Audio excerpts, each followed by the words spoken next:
think I did not press record when I was recording. This is my new perennial slash annual wildflower garden. I've got tansy down there and lots of, well, there's tansy there. I split my big tansy up. So I've got about 4 plants from it, 5. There's some poppy that's come up here. There's the Adonis shooting star, and you can see that that's been chewed on by the deer that have been walking through here. But I've got catnip in here. That looks like blanket flowers. So I have thrown just a bunch of wildflower seed in here. Most of it I got from Eden Brothers. It was like $10 and I just tossed it in along with all this beautiful compost. So, and it was pretty unfinished compost too. So, you know, we'll see how it goes, but the poppies are looking happy. This is pretty rich soil for them. But the goal of this was to have stuff for the bees and also for the horses. I also found a little prickly pear that I have put in my garden, and you can see the little prickly pear there is actually putting on new pads. It was just broken off and hanging out. There's also a few sunflowers up there, and those were rogue sunflowers I found, and I don't find that sunflowers transplant well, but I was able to get those to go. And I've put drip irrigation out here, but right now with it raining, I don't need to do that. This is the area we're filling in with all our extra rock from the cut up above and just stuff. We're gonna flatten this out and ring it around those trees. And then I am potentially going to make a little pathway here, but build another wall here, fill this in with compost, and plant it as another whole garden for the bees and for a beautiful riding arena. So I do have that strap light stuff. Oop, one is going to bloom. That is super tiny, but that one is too. It's the right time of year for them to bloom. So what I've done is I divided them up from my garden and brought them here along with a bunch of comfrey and mint, and planted them. And the mint blooms a beautiful purple. This blooms white. It's garlic chives. So let's see. And there's a little bit of California poppy that I've thrown in here. You know, the birds went through here and had quite a lot to dine on. There is some mint. So, you know, I also have catnip in here, and I put catnip down near the front in a lot of different places. So that will have to be tamed because, you know, it's mint family. It'll get a little wild. But it blooms beautiful purple, and the more food for the bees, the better. So let's take a quick little jaunt up here. And I just shot some video of the bees on the Adonis shooting star, which opens in the afternoon. And I don't know all the medicinal qualities of that, but they're getting lots of pollen, which is good for feeding baby bees. And I hope there's nectar. I know, and this is their watering area. I just didn't want them to fly too far for water, and I've been filling these, but lately we've had enough rain to keep it filled. And I think since it's cooled off, they're not needing as much. So let's, a little bit of the entrance. I'm not seeing, I've got this stuff here, the diatomaceous earth, and also the ant bait, because I've been having problems with ants. Not bad, just, okay, so these girls that have come in have not had pollen. And I'm thinking about, I've seen some beekeepers make visors to kind of shade. No pollen. No pollen. No pollen. No pollen. No pollen.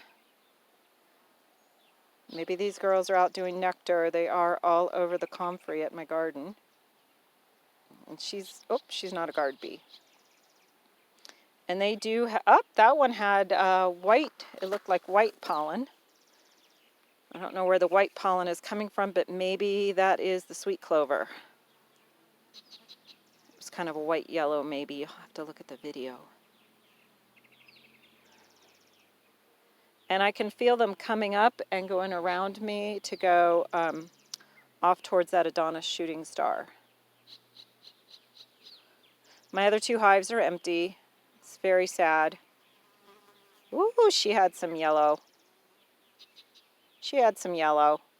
So I don't know if that's the Adonis shooting star or if that is they're not super full with pollen, so I'm going to assume that that is a nectar pollen plant. I know with the dandelion, they just come in with large amounts. I don't like that those flies are landing there, but that fly will probably get chased off in a minute. There's probably a bee just right inside there. Of course, the hive smells great. I can smell the honeycomb. So, you know, it smells like bees, and I'm sure that is attractive to everything. Let's just get 1 or 2 more girls coming in. And they've got about 2 more hours till about 8:30 to work.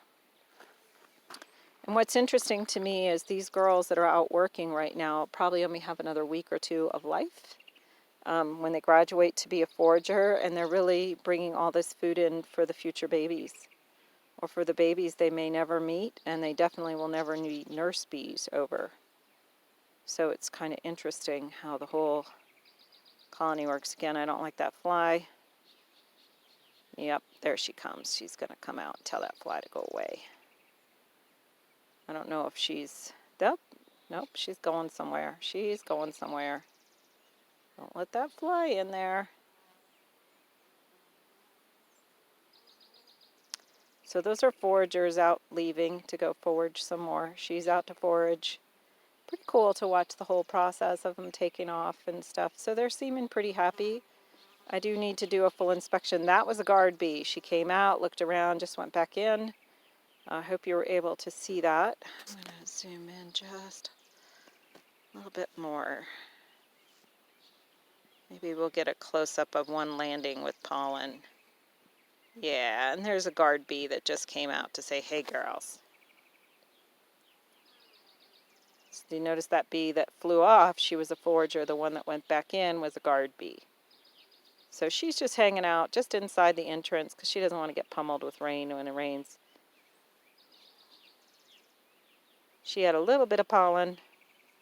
And I think the sweet clover has maybe more nectar. That was really orange. That is very orange that girl has. So maybe that is that Adonis shooting star plant. That is just really nice to see. There's another forager heading out. Again, not a super strong hive. I don't know if I'll get them through winter. I'm going to do my best. I'm